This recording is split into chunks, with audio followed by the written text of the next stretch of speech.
जो राजनीति है उसका स्तर बहुत बुरी तरह से गिरा है और सीधा सीधा धर्म, जात, बिरादरी इस नाम पर देश की राजनीति हो रही है, जो इस बार जनता मुझे लगता है इंडिया गठबंधन के नेतृत्व में इस चीज़ को बदलने जा रही है, ठुकराने जा रही है और आगे वाले मुझे जो लग रहा है पीछे वाले रुझान से और जो अब सेकंड चरण में लोगों का जो समझ है, ये निश्चित तौर पे भारतीय जनता पार्टी की सरकार की विदाई तय है। उत्तर प्रदेश के अमरोहा लोकसभा सीट पर यहाँ पर हम पहुँचे हुए हैं और हमारे साथ में समाजवादी पार्टी से पूर्व कैबिनेट मिनिस्टर कमाल अख्तर व वर्तमान में मुरादाबाद की कांठ विधानसभा से विधायक हमारे साथ में मौजूद है। हम उनसे चर्चा करेंगे कि नरेंद्र मोदी जी जो फर्स्ट चरण का जो चुनाव हुआ है उसके बाद से उनके बयान, उनके जनसभाओं में दी जाने वाली स्पीच के तरीके जो है बदल चुके हैं और जो दूसरे चरण में आने वाली 8 सीटों पर मतदान होना है उसको लेकर समाजवादी पार्टी की तरफ से व इंडिया गठबंधन की तरफ से क्या तैयारियां शुरू हो रही है। सबसे पहले कमाल साहब आपका जो है बहुत बहुत शुक्रिया। मैं आपसे सवाल करना चाहूँगा कि 2 दिन बाद दूसरे चरण में 8 सीटों पर मतदान होना है, तो उसके लिए क्या आपकी तैयारियाँ हैं? हम लोग पहले चरण से ही जिस तरह के लोगों का रुझान था, जिस तरह लोगों ने मतदान किया, तो उससे ये बात साबित हो गई कि भारतीय जनता पार्टी की विदाई इस देश की जनता अब चाहती है। उसके कई कारण हैं। एक कारण ये है कि जिस तरह 10 साल भारतीय जनता पार्टी की सरकार देश के अंदर रही और 7 साल भारतीय जनता पार्टी की उत्तर प्रदेश के अंदर सरकार है। भारतीय जनता पार्टी ने जितने भी वादे किए, जितने भी मैनिफेस्टो के अंदर वादे किए हों या खुद अपने भाषण में माननीय प्रधानमंत्री जी, माननीय मुख्यमंत्री जी ने वादे किए हों, उन सारे वादों पर वो एकदम निष्क्रिय और एकदम निष्प्रभावी निकले। चाहे वो नौजवानों को नौकरी देने का मामला हो, चाहे महंगाई कम करने का मामला हो, किसानों की आय दुगनी करने का मामला हो या लोगों के लिए जिस तरह स्मार्ट सिटी का मामला उन्होंने उठाया, मतलब जो भी लगभग सब मुद्दे थे वो झूठ का पुलंदा साबित हुए। तो इससे लोगों ने ये भारतीय जनता पार्टी की पोल खुल गई और जनता पूरी तरह से भारतीय जनता पार्टी की विदाई तय करके गठबंधन के साथ खड़ी है। लेकिन देश के जो प्रधानमंत्री हैं नरेंद्र मोदी जी, उनके उस बयान की इंटरनेशनल लेवल पर बहुत ही आलोचना हो रही है कि उन्होंने फर्स्ट चरण के वोटिंग के बाद उनको लगा कि शायद हम हार रहे हैं, ऐसा लोगों का कहना है कि बीजेपी जो है निराश हो चुकी है, उसके जो है हौसले जो थे वो पस्त हो चुके थे, इसलिए प्रधानमंत्री अपने भाषणों में बदलाव ला चुके हैं। वो मुसलमानों के लिए कह रहे थे कि अगर इन लोगों की सरकार आई तो आपके मंगलसूत्र भी बेच देंगे और घुसपैठियों को देश की संपत्ति में सौंप देंगे। देखिए, दुर्भाग्य की बात है, एक तरफ तो भारतीय जनता पार्टी नारा देती है सबका साथ, सबका विकास, सबका विश्वास, और ये अलग बात है कि किसने वोट दिया, किसने वोट नहीं दिया, ये लोकतंत्र में अलग बात होती है। लेकिन जब कोई भी किसी संवैधानिक पद पे होता है, वो सबका होता है।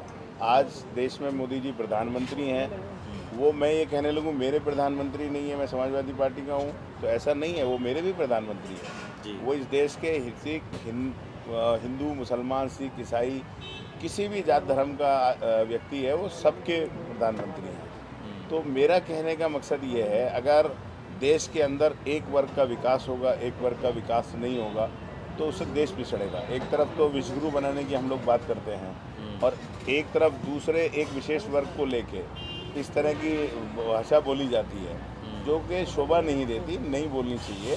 और मेरा ये कहना है कि यहाँ के रहने वाला मुसलमान वो मुसलमान है जिसने देश की आज़ादी के लिए लड़ाई लड़ी, जिसने जब हिंदुस्तान पाकिस्तान का बंटवारा हो रहा था तब पाकिस्तान को ठुकराने का काम किया, और जब जब देश के लिए ज़रूरत पड़ी तो वीर अब्दुल हमीद बनकर, अशफाक उल्लाह खां बनकर, APJ कलाम बनकर, अजहरुद्दीन बनकर, शाहरुख खान बनकर, सलमान खान बनकर, आपके समी बनकर, मतलब हर क्षेत्र में देश में विकास के अंदर योगदान देने का काम किया, संस्कृति में योगदान देने का काम किया, राजनीति में योगदान देने का काम किया।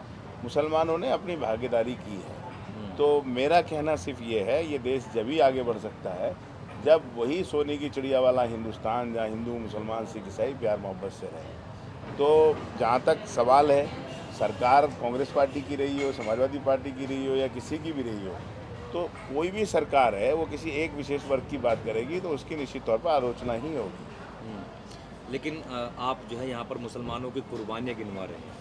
आप जिस कैंडिडेट कुंवर दानिश अली जो वर्तमान में यहाँ से सांसद भी है, उनको पार्लियामेंट के अंदर, उस पार्लियामेंट के अंदर जिसका कभी आप भी हिस्सा थे, वहाँ पर आतंकवादी बोला गया, गाली गलौज की गई, तो आज की राजनीति में और जिस वक्त आप राज्यसभा का हिस्सा हुआ करते थे, उस वक्त की राजनीति में आपने क्या फ़र्क पाया? नहीं, देखिए, निश्चित तौर पर जिस तरह की चीज़ें हैं, पार्लियामेंट एक ऐसी जगह है, वो एक संवैधानिक ऐसा एक मंदिर है जहाँ पर देश के लोगों का भविष्य तय होता है, जहाँ नौजवानों का भविष्य तय होता है। आप छोड़ दीजिए, अगर जो बातें गली कूचों के अंदर हो रही हैं, अगर वो पार्लियामेंट के अंदर इस तरह की बातें हो रही हैं, वो दुर्भाग्यपूर्ण है। और वो मैं ही नहीं, उसे पूरा देश कंडम करता है। जिसने भी उस चीज़ को देखा, पूरे देश ने उसको कंडम किया। और ये हमारे लिए भी है कि वहाँ भारतीय जनता पार्टी के नेताओं को भी उसे कंडम करना चाहिए था, लेकिन उसको नहीं किया। तो इससे जाहिर से ये बात साफ होता है कि जो राजनीति है उसका स्तर बहुत बुरी तरह से गिरा है और सीधा सीधा धर्म, जात, बिरादरी, इस नाम पर देश की राजनीति हो रही है, जो इस बार जनता, मुझे लगता है, इंडिया गठबंधन के नेतृत्व में इस चीज़ को बदलने जा रही है, ठुकराने जा रही है। और आगे वाले मुझे जो लग रहा है पीछे वाले रुझान से, और जो अब सेकेंड चरण में लोगों का जो समझ है, ये निश्चित तौर पे भारतीय जनता पार्टी की सरकार की विदाई तय है। लेकिन बीजेपी 400 पार का नारा लगा रही है। आप इंडिया गठबंधन का हिस्सा होने के साथ साथ आप जो मतलब कितने सीटों का जो नारा लगाएंगे? देखिए, जो 400 पार इंडिया शाइनिंग का भी नारा लगा था, लोगों के खाते में 15 लाख रुपए डालने का भी स्लोगन दिया गया था, लोगों को 2 करोड़ रोजगार का भी स्लोगन दिया गया था, आय दुगनी करने का भी स्लोगन दिया गया था। तो ये 204 आप नारा तो लिख दो पूरा, जैसे अभी यहाँ योगी जी ने कहा 80 में 80 जीतेंगे। तो मैंने बताया नहीं कि जनता बदलाव चाहती है, ये चुनाव बदलाव की तरफ है।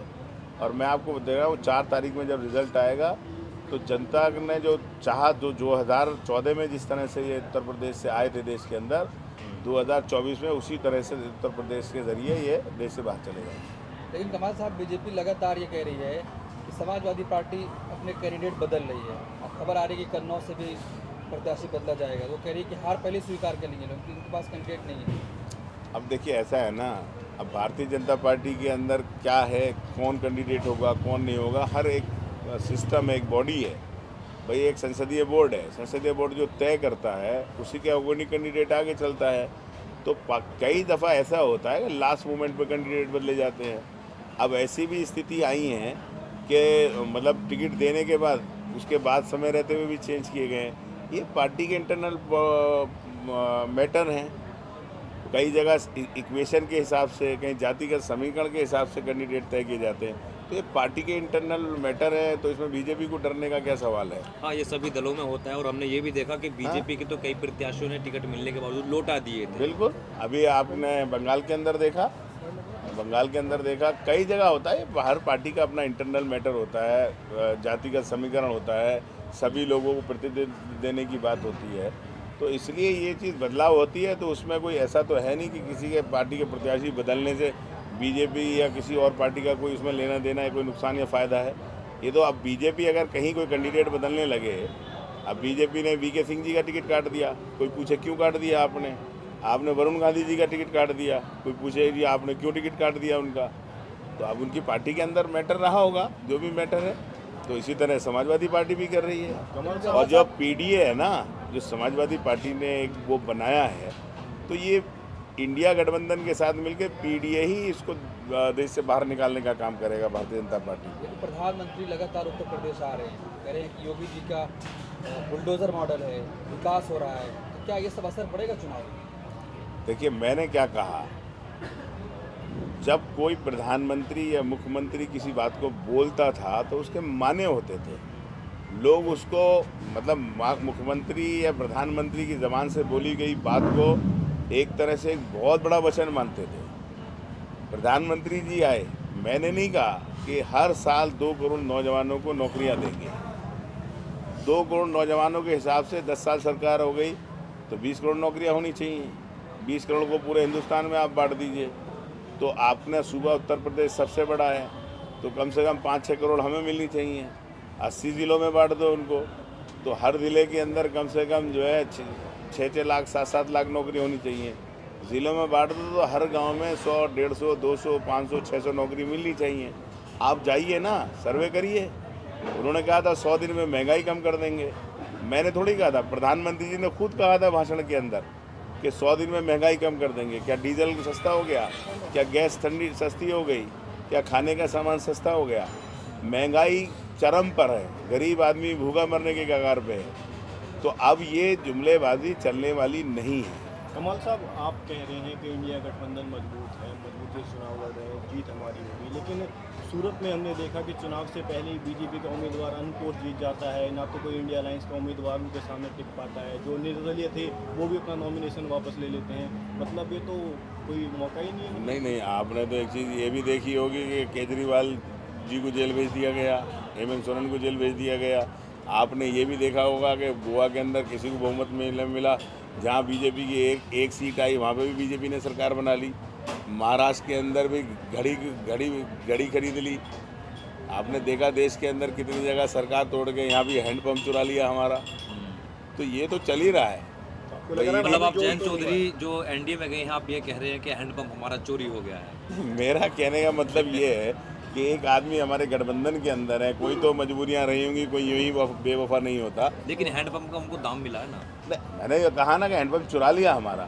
तो भाई हैंडपम्प जब हमारे साथ था, हम तो साथ दे रहे थे। अगर 9 देते तो अच्छा लगता। जयंत चौधरी जी जाते, वो कहते भाई हमें 9 दिए, आप 7 दे रहे थे, हम इसलिए जा रहे हैं। भाई हमने राज्यसभा दी, उन्हें 2 राज्यसभा देते तो हमें अच्छा लगता कि भाई ये जा रहे हैं। आप 7 छोड़ के 2 सीटें ले रहे हैं, आप एक एमएलसी ले रहे हैं, हम एक राज्यसभा दे रहे हैं। 35 पे एक राज्यसभा बनती है, तो इसे क्या क्या हुआ? चोरी नहीं हो गया क्या? चोरी हो गया। चोरी हुआ ना। लेकिन वो तो कह रहे सम्मान मिल रहा है वहाँ पर। भाई यहाँ कौन सा अपमान हो रहा था भाई? भाई विपक्ष के खिलाफ आप लड़ोगे, 700 किसान मर गए। भाई देश के प्रधानमंत्री जी के पास उन्हें इंटरव्यू देने के लिए टाइम है, आपके अक्षय कुमार जी को, लेकिन 700 किसान मिले। किसी एक के यहाँ संवेदना व्यक्त करने जाने के लिए देश के प्रधानमंत्री जी को समय नहीं मिला। तो जाहिर सी बात है कि सम्मान, इतना बड़ा आंदोलन चला तो जयंत चौधरी जी उसके या तो वो ऐलान करके जाते कि मैं उनके समर्थन में हूँ, और अब उनके समर्थन में बात कर रहे हैं, पहले विरोध में बात कर रहे थे। तो जनता सब समझ गई है कि जयंत चौधरी जी किस लिए वहाँ गए हैं और किन कारणों से गए हैं।